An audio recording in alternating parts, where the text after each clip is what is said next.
Hey, good morning, everybody. How are you guys doing? I hope, excuse me, my chair is running away. I hope you guys are starting your day off well. I hope you guys have had your coffee, tea, Red Bull, Monster, 5 Hour Energy, whatever it is that you guys need to get up and get moving. The sun is shining. It's supposed to get to be around 90 here today. Today is Wednesday. Wednesday is a reactor day. Yesterday was Tupac's birthday. R.I.P. Pac. The world is not better off without you. Trust me, especially in these times. So, in honor of Tupac, we are doing hip hop today. We're starting off this morning with it's not really a rap. It's basically a lyrical poem put to music. That is kind of like a dying art. It was really popular in the 60s and 70s during protest. And then it kind of went away, but it is now back. People do it a lot because coffee shops are popular again. That's basically the vehicle that people used to do this kind of art back in the 60s and 70s. And then, the chain coffee stores came in, like Starbucks, Dunkin' Donuts, stuff like that. And people didn't just sit down and chill out in coffee shops anymore. Well, they're back now. And so this type of thing happens again. Enough about that. April G. Showers, she is a fellow reactor and my girl. She's my girl. She does this, and I am going to react to one of her lyrical poems this morning. This is the second one of hers that I've done. This one is called So Can You. So let's get it. What up, YouTube family? It's April G. Showers back at y'all with a poem. I just wrote this last night. I'm doing something a little different with this one. It is called So Can You. But this poem is not a whole lot different than what I normally write. But I go into detail about the school shooting, Time on this, which I have never done before in a piece of writing of mine. I've never done that. I didn't know whether to just read it or whatever, but I picked out some music to go in the background with it, and I'm gonna do like spoken word with music in the background, and it's a lot harder than it looks, y'all, so just bear with me. This is very It is hard. It's hard because you guys might think it's just background music, but this isn't. This is spoken word to music. So even though she's not rhyming the words like you would in a rap, you still have to go along with the cadence of the music. So it is hard to do. very difficult for me to do. I hope y'all like it. I hope it helps someone. So yeah, it's called So Can You. It took me a little over 2 hours to write. Very difficult piece. Hope y'all like it. You can do it, girl. April G. Squad. This bump. Love y'all. Let's get it. She's already upset. Poor sweetie. I have not watched the news since. Oh, I'm going to back it up a little. But isn't it ironic? She's got a Tupac shirt on.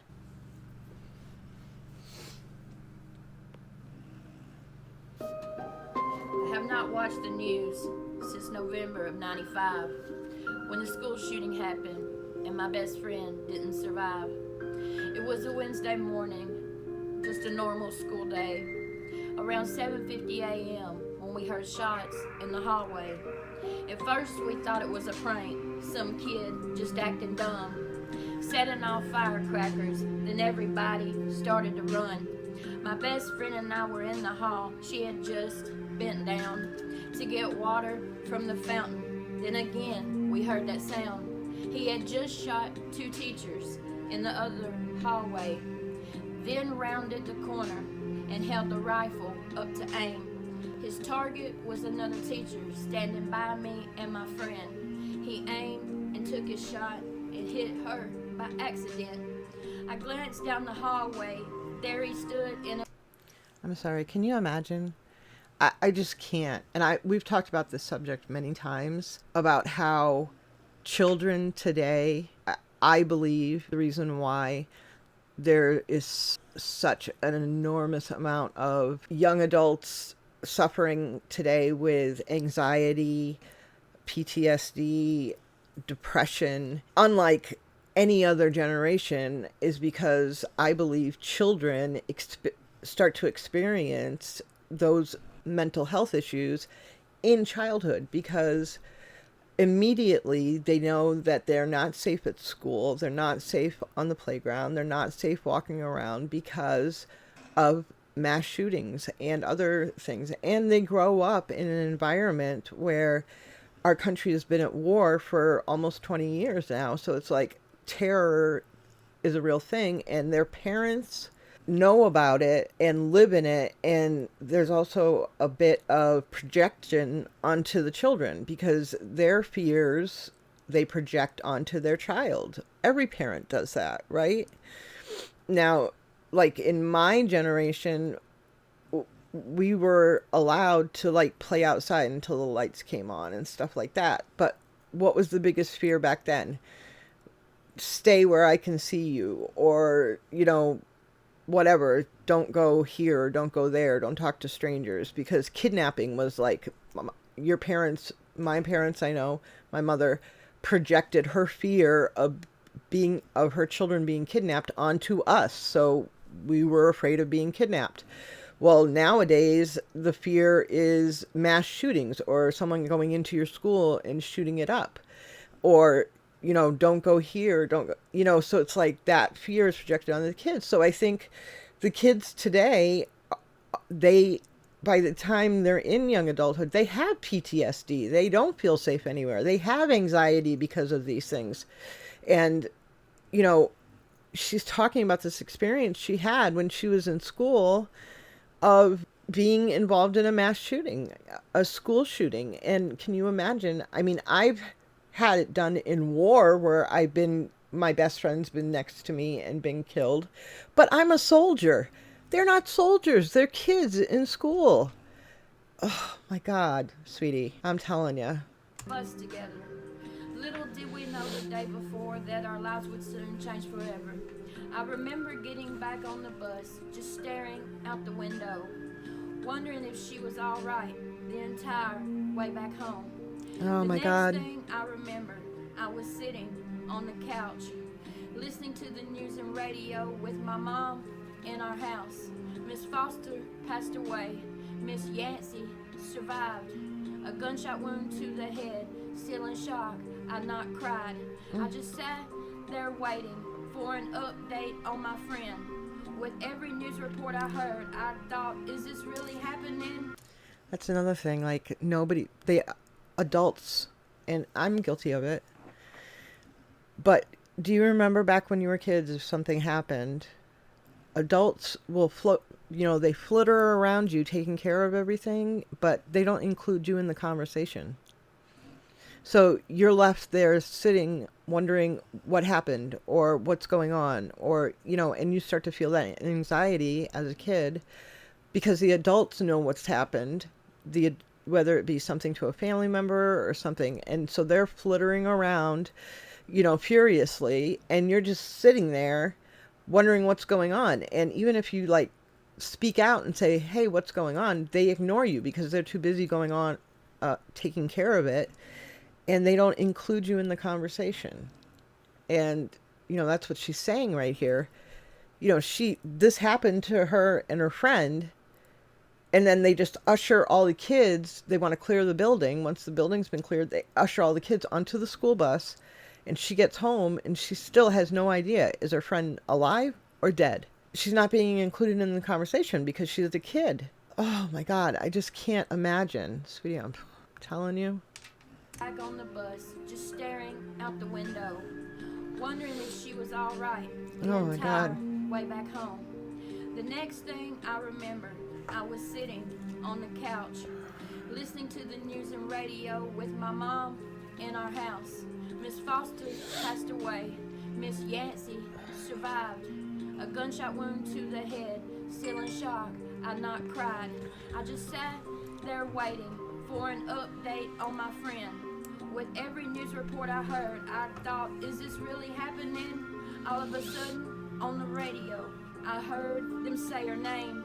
I quickly muted the TV so I could hear what they were saying. Please, God, let her be alright. Please say that she's stable. I'll never forget those words. Dying college just out on the operating table. I just sat there in complete shock. Didn't even shed a tear. We didn't go to school the next day. I was filled with so much fear. 2 days later, couldn't get on the bus because my friend was gone. So my mom drove me to school. I felt so scared and alone. I remember pulling up to the school, seeing the yellow crime scene tape. News reporters and cameras everywhere. My whole body began to shake. Then I walked in the front door, so quiet you could hear a pin drop. It felt like a living nightmare. I started crying and couldn't stop. That entire day at school, all any of us did was cry. No counseling, no therapy. We all just wondered why. See, back then that didn't happen, so no one knew what to do. Right. We never talked about it. My life became unglued. I always wanted to be a teacher ever since I was a little girl. That day changed all of that. Hell, it changed my entire world. I'm sorry. Hold on. Of course it changed her world. And of course, I mean, who wants to be a teacher after that? You know, in a building where it's not safe, you don't feel safe anymore. And where do you feel safe after that? It's just, I can imagine she would have anxiety attacks from then on out every time she would have to cross through that threshold into the school, you know. I don't know how young she is in this poem. She doesn't really say, but I'm thinking probably junior high. There's no junior high anymore. Middle school. I'm thinking middle school.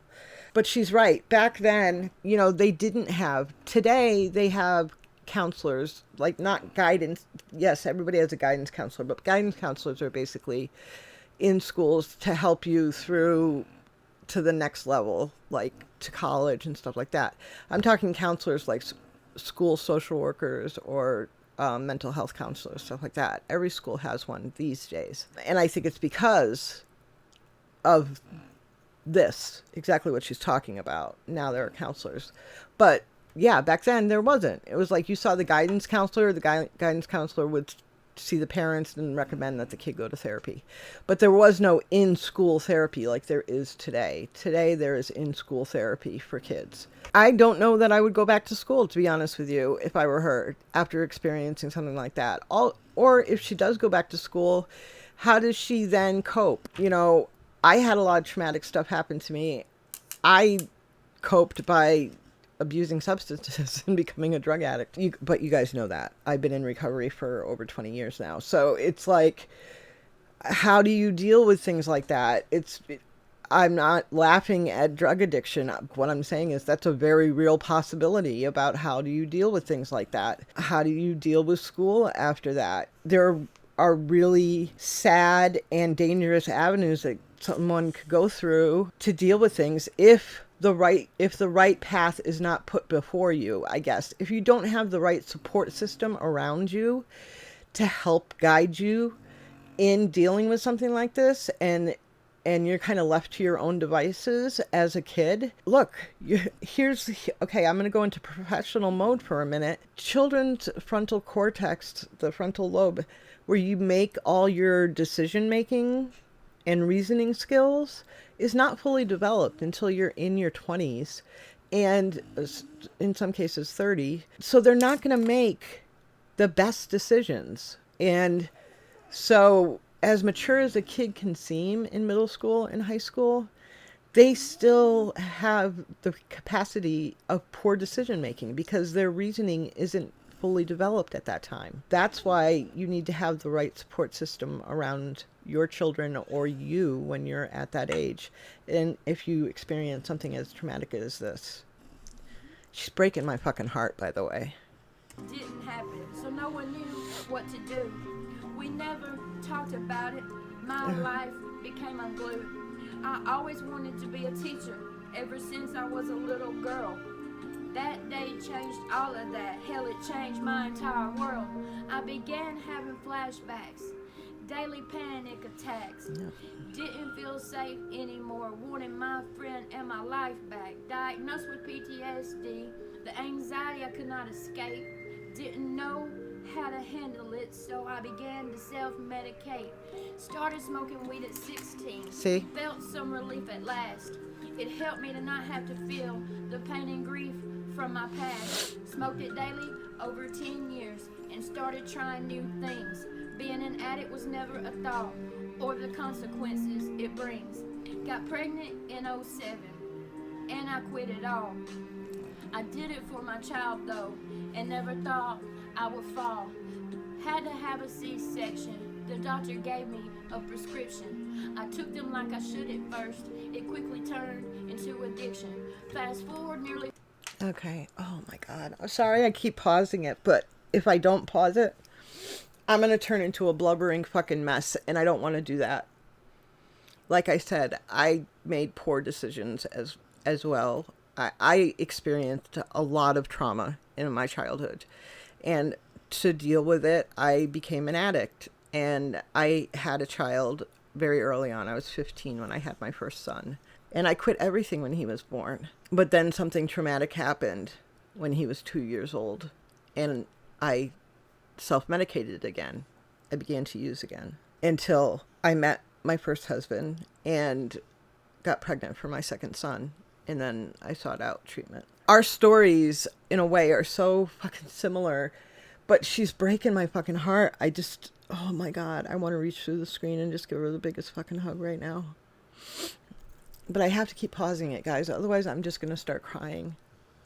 4 years later, was taking 40 to 60 a day. Oh my I God. finally realized I had a problem when the choice was ripped away.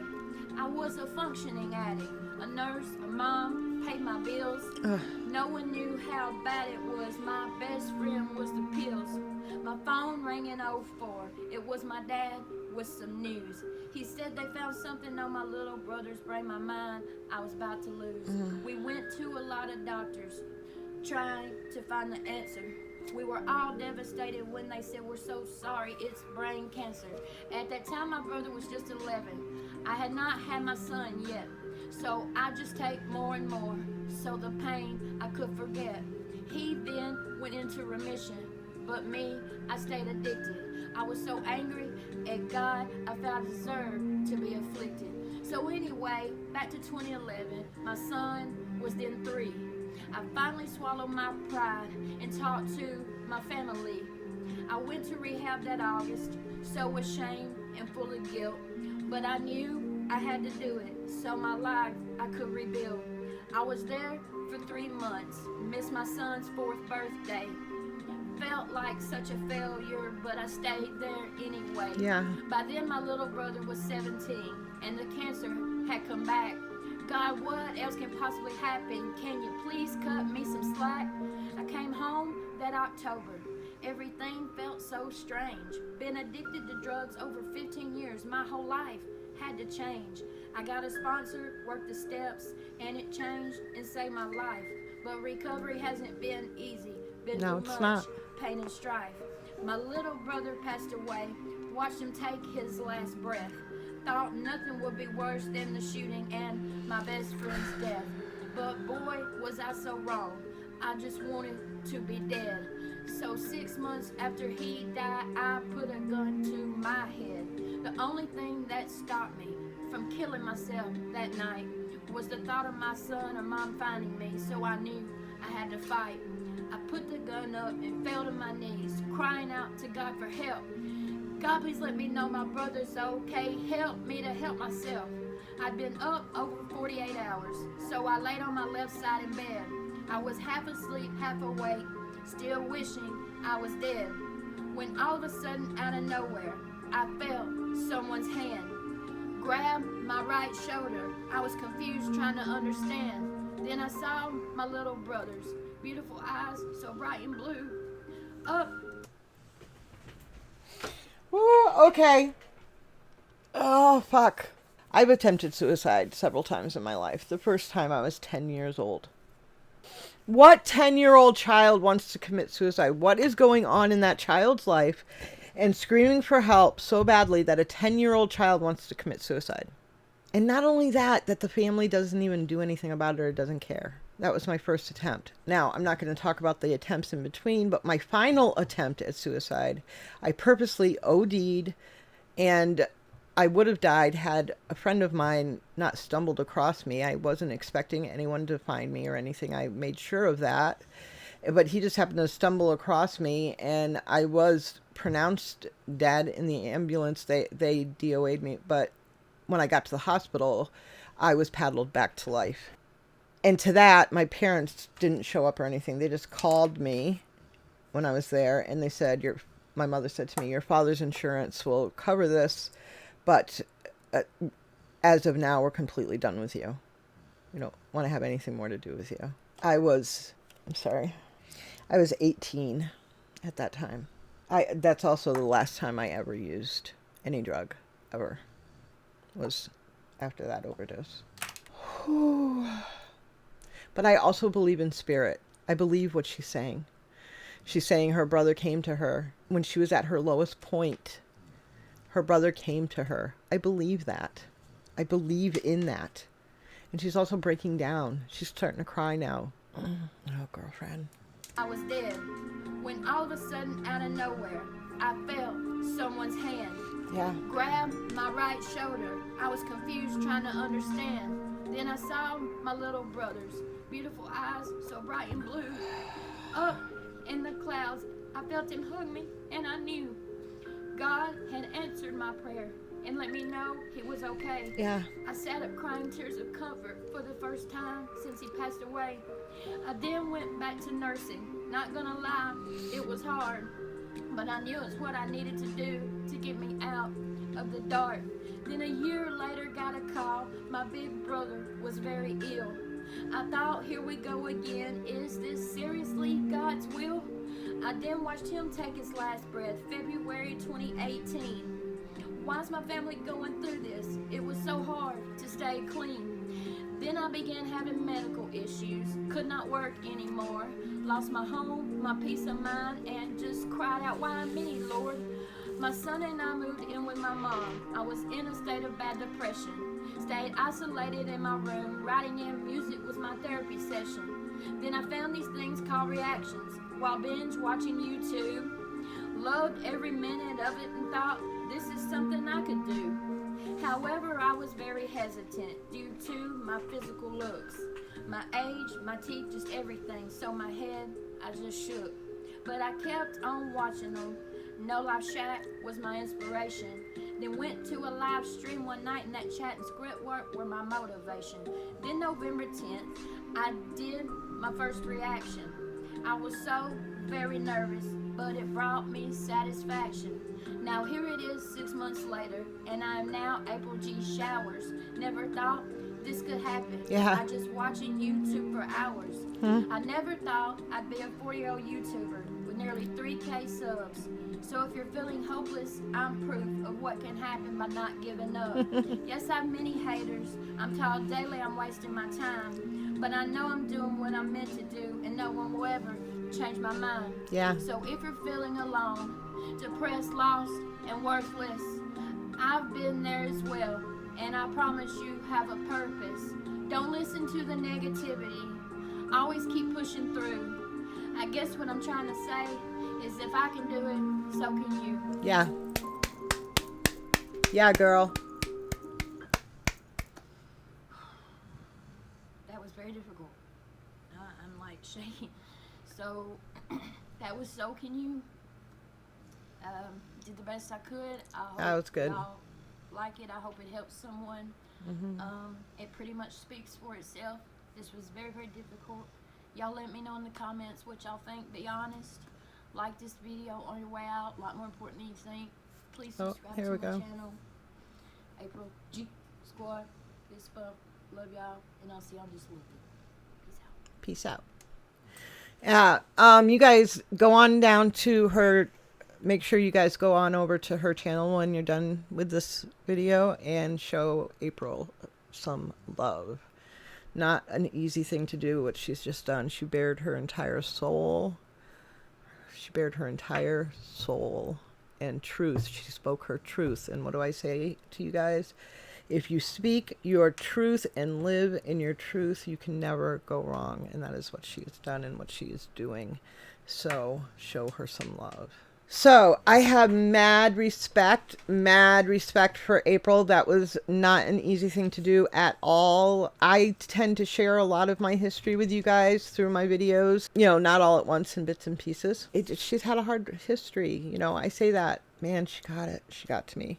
I'm all in my feels now. You know, I'm trying really hard not to cry, but she's strong. She's a survivor. She's fought through everything. And that's what matters. Never lay down and allow them to kick you. You know what I mean? Always get back up. Anyway, I hope you guys enjoyed that. It's a very important message that she's trying to put out to everybody. Yeah. You guys have a fantastic day. Please remember to comment, like, and subscribe if you haven't already. I don't know why. Hit that bell so that way you know when I drop my next video. And what else? Yes. Take care of each other because no one else is going to. Ciao.